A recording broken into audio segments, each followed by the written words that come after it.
Congratulations on the car, my son. My father's glass clinked loudly at the head of the dinner table, his voice booming with pride. My brother grinned like a golden trophy, his new keys dangling from his fingers, glinting under the chandelier. The whole table laughed. Clapped. Even my mother wiped a tear and whispered, "He deserves it." And then he turned to me. His voice dropped in tone, in warmth. "The rent is due on Sunday. 800 reis. It's way past time you act like an adult." Just like that, the celebration became a courtroom. And I wasn't invited to the party.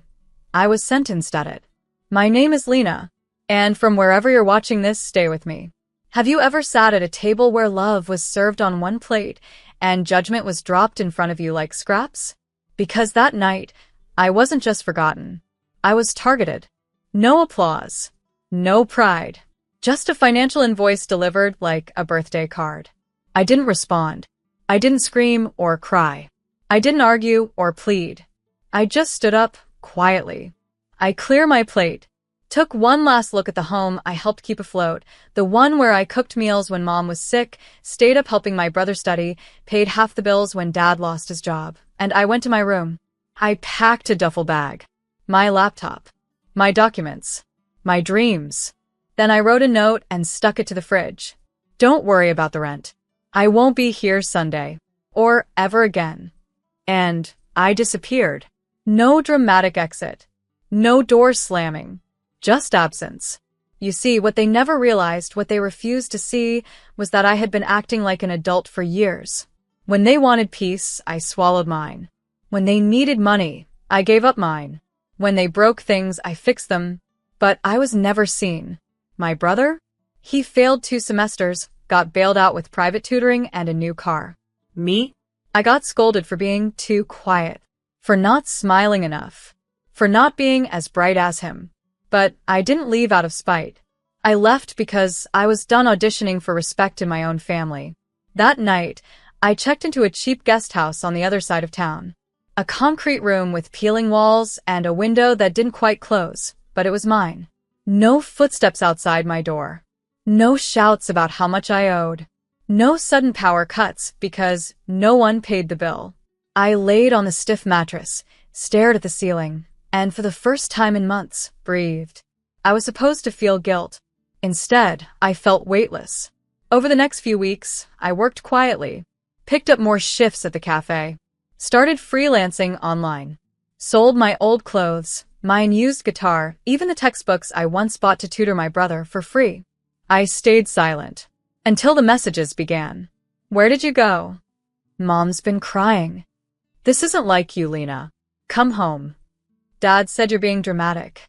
We need your help with the bills." Ah, now they remembered me. Now I wasn't invisible. I was missed. But I wasn't theirs anymore. Because something was happening. Something they didn't know.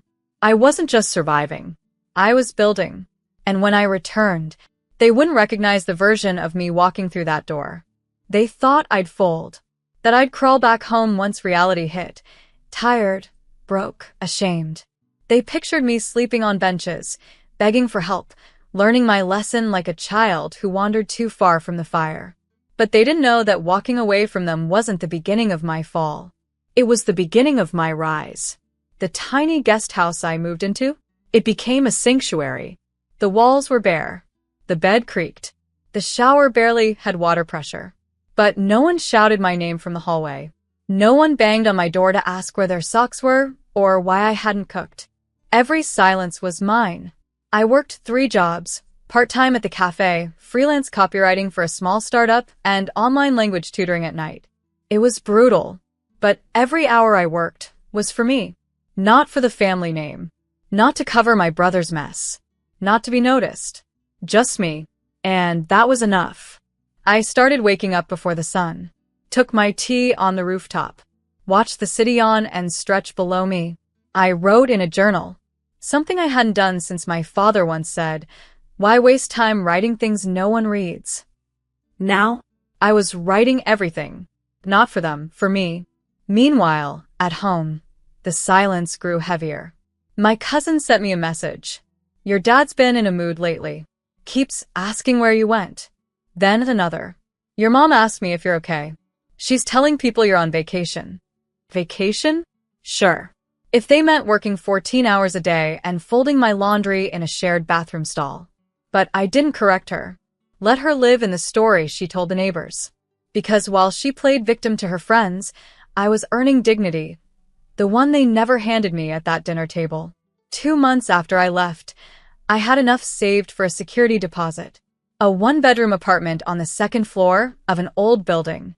Cracked tiles, loud pipes, but sunlight in the living room and a quiet neighbor who offered me lemons from her window garden. I signed the lease in silence. Then I stood in the middle of the room and whispered to the empty space. Welcome home, Lena. No keys gifted by a proud father.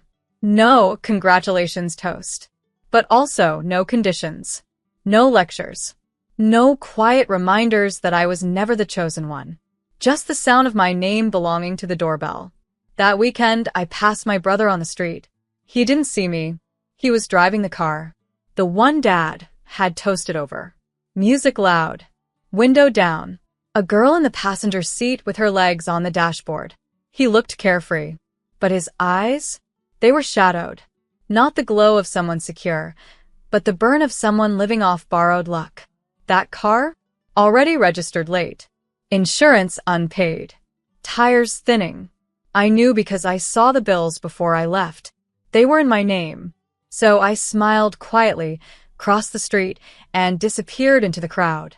Because what they didn't know was this. I wasn't just gone. I was becoming undeniable. And when the lights flickered back on in their world, they'd see the shadow of the girl they dismissed. And she'd be standing taller than they ever imagined. It started with a phone call. Blocked number. I almost didn't answer. But something in my gut said, pick up. Hello. Heavy breathing. Then a voice I hadn't heard in 2 months, thinner than I remembered. Lena, it's your mother. I didn't say anything. I just let her fill the silence she used to hand to me, like punishment. Your father had to sell the car. Ah. So that's why she was calling. We're having a hard time with the rent. Prices went up. Your brother's looking for work, but... She trailed off. I could almost hear her pride unraveling, stitch by stitch. We were wondering if you could help out. Just until we catch our breath.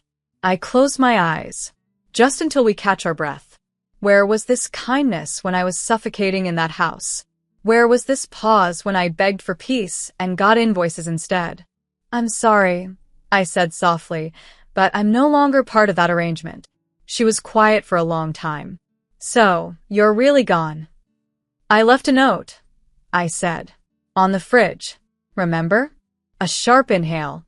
Your father said you're being cruel. Cruel? No, Cruel was watching her daughter pull double shifts and still asking her to grow up. Cruel was toasting one child while billing the other. Cruel was silence served for dinner when all you wanted was acknowledgement. Tell Dad I learned cruelty from the best. Click. By the end of the month, they had defaulted on the electricity bill. My cousin messaged me again. They lit candles at dinner. Your dad's blaming the economy. But we all know he gambled his pride and lost. The car? Repossessed. My brother? Fired from his job after skipping too many shifts. The rent?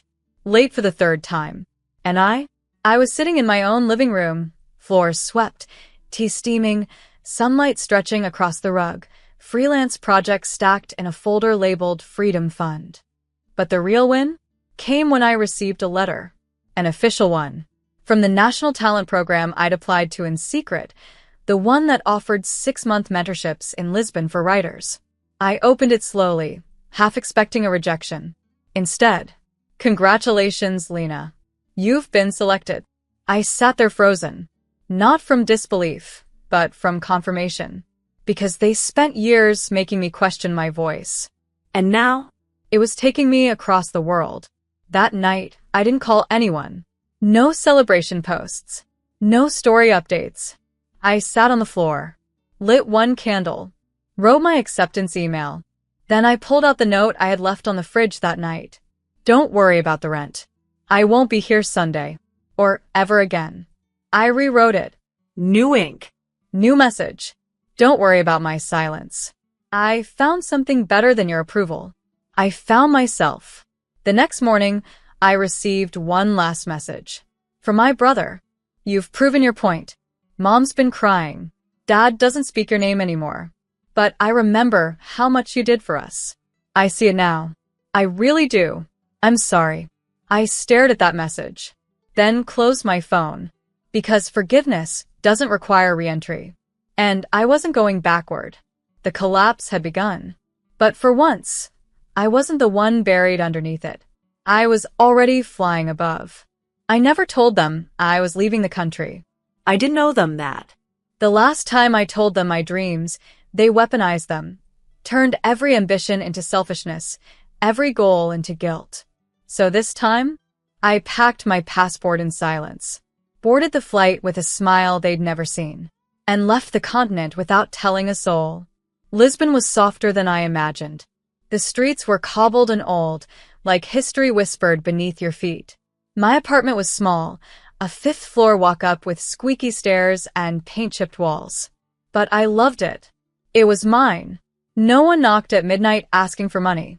No one left dirty dishes in the sink and called it teamwork. No sticky notes demanding rent. No cold toasts that skipped my name. Just me. And a view of the orange rooftops that looked like freedom.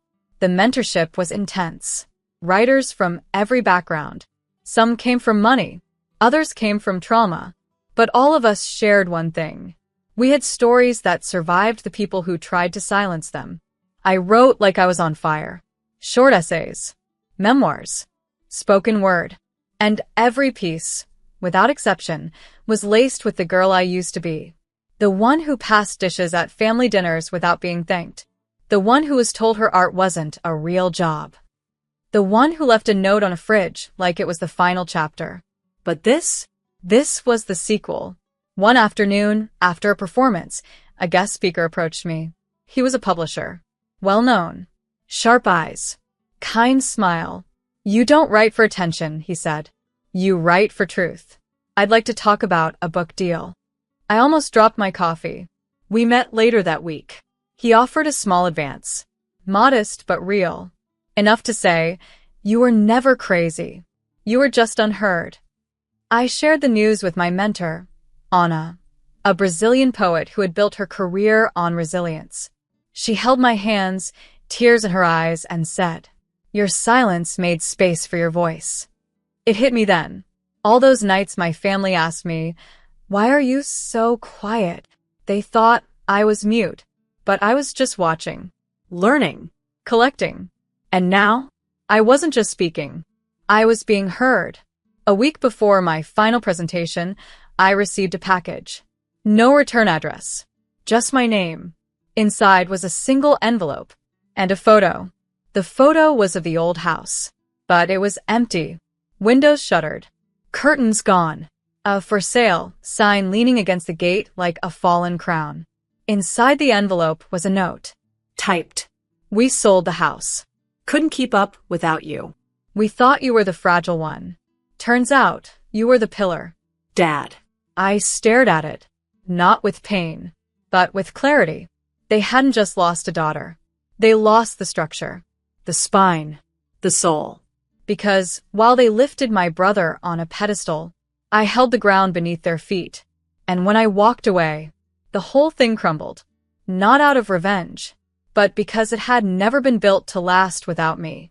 I folded the note, burned it in the sink, and whispered, "Now rebuild yourselves." Because I already had. The first print run sold out in 4 days. Fridge Notes wasn't just a book, it became a mirror. For every daughter who paid bills in silence. For every woman who carried a family on her back and was still told she wasn't enough. Messages poured in. "Your story is mine. Thank you for writing what I was too scared to say." I left a note too. Mine said, "Don't wait up." I never went back. My mother made me feel like I owed her my life. I'm finally taking it back. Each message was a seed. And suddenly, I was walking through a garden I never expected to bloom. Publishers from Brazil, Argentina, and Portugal started calling. They wanted translations, panels, readings, Rights. I was flown to Sao Paulo for a book festival. The city I once left in silence was now printing my words on posters. People stood in line to hear the story they once ignored. But the biggest moment came during a live radio interview. A journalist leaned into the mic and asked, casually, "Have your family reached out? I mean, it's bold, writing something so personal. Don't they feel exposed?" I paused. Not because I didn't have an answer, but because I did. "You can't expose what was already visible," I said. "I didn't destroy their reputation."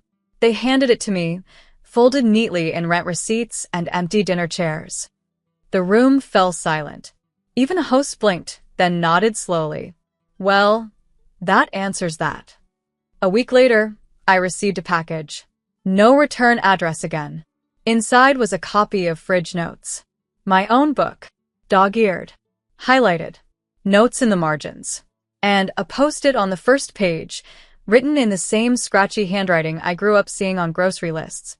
"I didn't know you were watching me so closely. I thought I was raising you to survive. I see now I raised you to leave.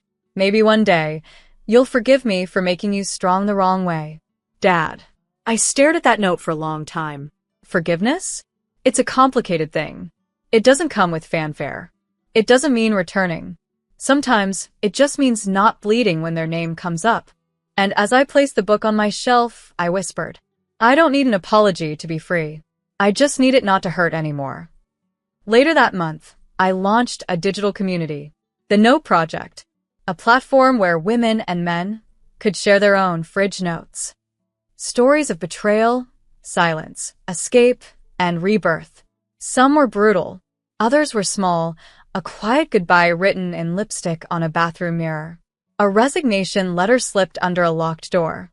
The project went viral. People weren't just reading. They were healing. And me? I watched it all unfold, humbled and whole, because I thought leaving that house meant losing my place in the world. But it gave me the power to build one. One evening, Anna, my mentor, called me. "I read the message from your father," she said. "How do you feel?" I looked out the window. Lisbon's lights twinkled below. Like he finally sees me. "Do you want to write him back?" I shook my head. I already did. Every word of that book was my answer. Because the greatest revenge is not rage. It's recognition.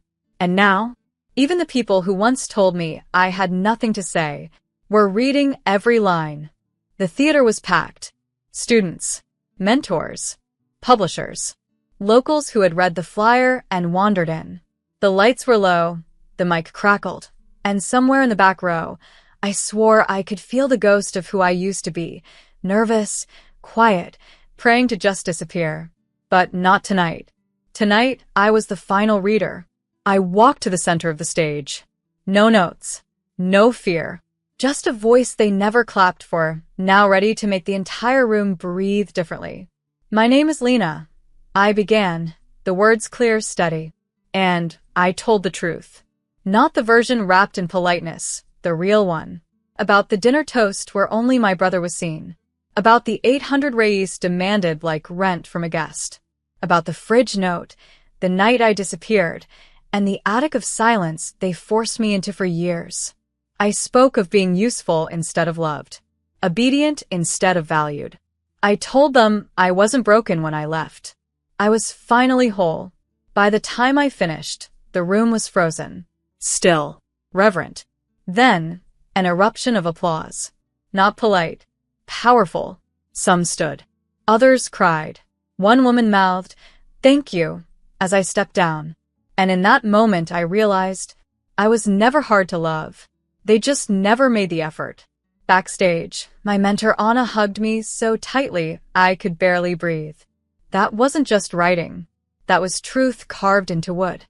She handed me an envelope. From the publisher. "Your official contract. They're calling the book Fridge Notes." I blinked. "What?" "They said your final piece cracked something open. Said it's going to speak to women across the globe." "Stories like yours," she added. "They don't fade. They ignite." I held the envelope like it was a birth certificate for the version of me that finally existed. The version they tried to bury beneath rent slips and passive-aggressive scoldings. But truth? It doesn't rot. It roots. Later that night, I sat alone in my Lisbon apartment. Cup of tea. Window cracked open. City lights blinking like a slow applause. I opened my laptop. And against my better judgment, I logged into the old family group chat. Still active. Still full of pictures. But the tone had shifted. No more car selfies. No more toast videos. Just pictures of boxes. Moving vans. Quiet rooms. And one message from my brother, posted last week. If anyone hears from Lena, tell her I miss her. I hovered over the reply button. Then closed the app. Some people don't deserve closure through a screen. Especially when they never gave you a seat at the table. Instead, I wrote a letter. Not to them. To me. I folded it. Slipped it inside the first copy of my manuscript. And it read, Dear Lena, they thought you disappeared. But you just became visible to the right people. You didn't run. You rose. And one day, when they tell your story, let them know you built your life from the silence they left you in. Because now, I wasn't the daughter in the corner. I wasn't the sister who paid rent while others partied. I was Lena, writer, survivor, and the loudest voice to ever leave a house that tried to mute her. I didn't plan to return to Brazil. Not out of fear, but because I no longer needed a stage in the place that once made me invisible.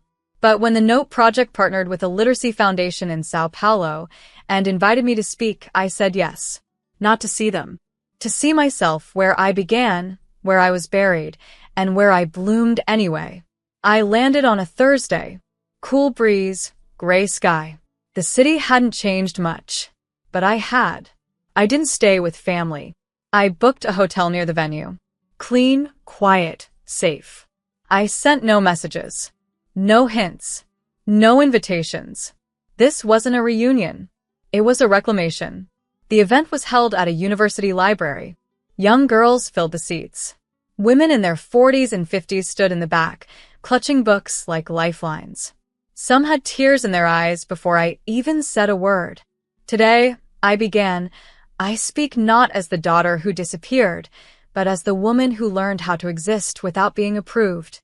I told them everything. About the dinner where the only name they toasted was not mine. About the note on the fridge. About the silence. About the attic-sized apartment that taught me freedom. About Lisbon. The book. The letters. The grief. The rise. When I finished, a girl in the front row stood up. Maybe 17. Her voice trembled. How do you love people who only love the version of you that stays small? I looked her in the eyes and said, You don't. You love yourself big enough that you don't shrink to fit back in. The room clapped, but she was already crying. I stepped down, held her, and whispered, I was you. I promise. And you're allowed to outgrow their expectations.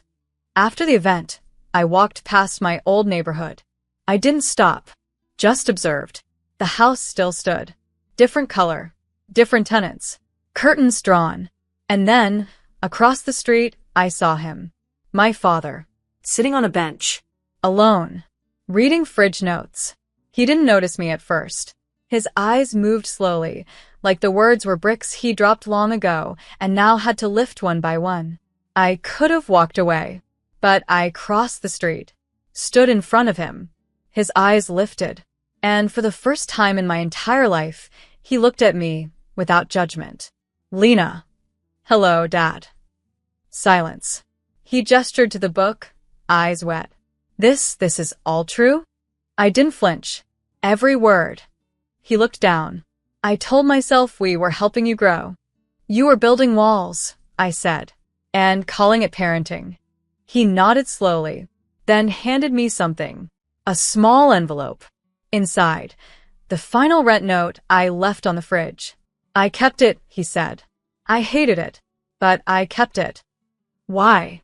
Because it was the first time you chose yourself. And I didn't know how to forgive you for it. But I've since realized you shouldn't need forgiveness for becoming who you are. I didn't say much. I didn't need to. The pain was there, but not sharp anymore. Just dull history. We parted, without promises. No forced hug. Just truth standing in the open air. That night, I read back the final pages of my book. And I knew. I wasn't returning to the past. I was just closing it properly. I flew back to Lisbon 2 days later. No dramatic goodbyes. No secret tears. Just peace. The kind you carry when you finally stop waiting for people to choose you and choose yourself instead. My father didn't call. My mother never showed. My brother sent a short message. I read it. The book. I didn't know. I'm sorry. That was it. And honestly, that was enough. Because I had spent too many years begging for sentences when I was always writing chapters. Back in my apartment, I placed the final copy of Fridge Notes on the shelf, not with pride, but with stillness. The kind of stillness you only earn after surviving storms no one else even saw. The window was cracked, Lisbon air drifting in, and I realized, the girl who once scribbled her last words on a sticky note by the fridge, she had written a book that was now translated in 7 languages. She had helped women leave abusive marriages. Students walk out of suffocating homes. Sons confront silence. Mothers find their daughters again. She had lit a fire across continents. With one note. The following week, a journalist came to interview me for a global feature titled, Women Who Changed the Narrative. He asked, near the end, "Do you regret not going back? Not staying to fix it?" I laughed softly. You don't fix a cracked foundation by repainting the walls. He paused, nodded, then asked, "And the girl who left the note on the fridge, what would you tell her now?" I leaned back, stared at the ceiling, and whispered, "You were brave. You didn't disappear. You finally appeared." The article went live. The messages doubled. But I didn't get swept up in the noise. Because the real reward wasn't fame, wasn't money, wasn't the applause. It was the version of myself I woke up next to every day, whole, heard, home. 6 months later, I opened a residency program for young writers. Free lodging, weekly mentorship, therapy access. I called it the fridge. Because sometimes you leave a note behind when no one listens, and years later, the world writes you back. On opening night, I read one final passage from Fridge Notes. They asked me why I never came back. I told them I didn't leave out of anger. I left because they made love feel like a receipt. And I was tired of paying to exist. I looked up. Dozens of young women were crying. And in the front row, that same 17-year-old girl from the Sao Paulo event. She had flown in, used her savings, came alone. After I finished, she came up and said, "I left my house last month. Left a note. Same as you." She handed me a photo of it. For words, "This is not love." I hugged her tightly, because I knew she'd just written her first chapter. Now, when people ask me how I found my strength, I say, they tried to make me small, but the silence they forced on me, I turned it into sentences. And one sticky note became a revolution. Because I was never the failure at that dinner table. I was the one who turned a quiet exit into a global entrance.